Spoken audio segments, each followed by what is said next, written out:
یہ بات ہے قرآن کی، یہ بات ہے اس شخص کی جس کا نام قیامت تک کے لیے اللہ نے لعنت کے ساتھ لکھ دیا۔ میں عبد العزی ہوں، عبد المطلب کی اولاد میں سے، جسے لوگ ابو لہب کے نام سے جانتے ہیں۔ مکہ میں میری دولت کا سکہ چلتا ہے اور میری طاقت کے سامنے کسی کی زبان ہلنے کی ہمت نہیں۔ محمد کیا تمہارا یہی مشن رہ گیا ہے کہ ہمارے معبودوں کو نشانہ بناؤ؟ یاد رکھو، میرا مال اور میرے بیٹے میری ڈھال ہیں۔ یہ بات ہے اس انسان کی جو نبی صلی اللہ علیہ وسلم کا اپنا چچا تھا، مگر دشمنی میں سب سے آگے نکل گیا۔ میں محمد کو کبھی کامیاب نہیں ہونے دوں گا۔ یہ بات ہے ابو لہب کی، اور یہ بات ہے سورت اللہب کی۔ بسم اللہ الرحمن الرحیم، تبت یدا ابی لہب وتب۔ بچپن میں ہم میں سے اکثر نے تبت یدا ابی لہب محض یاد تو کر لی، مگر زندگی میں بہت کم ایسے لمحے آتے ہیں جب کوئی ہمیں یہ بتاتا ہے کہ یہ سورت دراصل کیا تھی۔ یہ محض چند آیات نہیں تھی، بلکہ حق اور باطل کے درمیان ایک کھلا اعلان چیلنج تھی، ایک ایسی پیش گوئی کہ اگر معاذ اللہ یہ غلط ثابت ہو جاتی تو اسلام کی سچائی پر سوال اٹھ سکتا تھا۔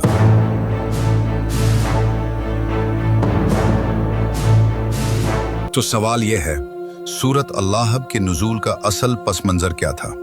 وہ کون سا لمحہ تھا جب یہ آیات نازل ہوئی؟ اور کیوں اللہ تعالیٰ نے اپنے سب سے محبوب نبی صلی اللہ علیہ وسلم کے سگے چچا کو ہمیشہ کے لیے قرآن میں مثال عبرت بنا دیا؟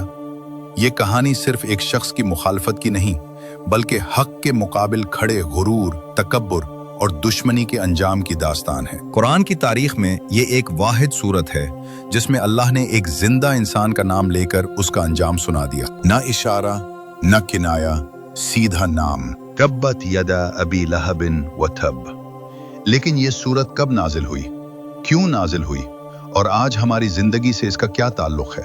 آئیے اس حقیقت کو سمجھتے ہیں۔ مکہ کا وہ دن یاد کیجئے جب اللہ کے رسول صلی اللہ علیہ وسلم نے صفا پہاڑی پر کھڑے ہو کر قریش کو بلایا، ہر قبیلے کا نام لے کر فرمایا، اگر میں تمہیں بتاؤں کہ اس پہاڑی کے پیچھے دشمن ہے تو کیا تم میری بات مانو گے؟ سب نے کہا، ہاں، ہم نے آپ کو ہمیشہ سچا پایا ہے۔ پھر نبی صلی اللہ علیہ وسلم نے فرمایا، میں تمہیں اللہ کے عذاب سے ڈرانے آیا ہوں۔ اسی لمحے مجمع کے درمیان سے ایک آواز بلند ہوئی، تبّل لک یا محمد، کیا اسی لیے ہمیں بلایا تھا؟ یہ الفاظ تھے ابو لہب کے۔ اے محمد، کیا اسی لیے ہمیں بلایا تھا؟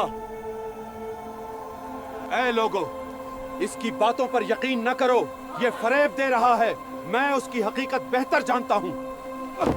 یہیں سے دشمنی صرف دل تک محدود نہ رہی بلکہ زبان پر آ گئی، اور اسی توہین پر آسمان سے جواب نازل ہوا، تبت یدا ابی لہب وتب ما اغنى عنه ماله وما كسب سيصلى نارا ذات لهب وامرأته حمالة الحطب في جيدها حبل من مسد۔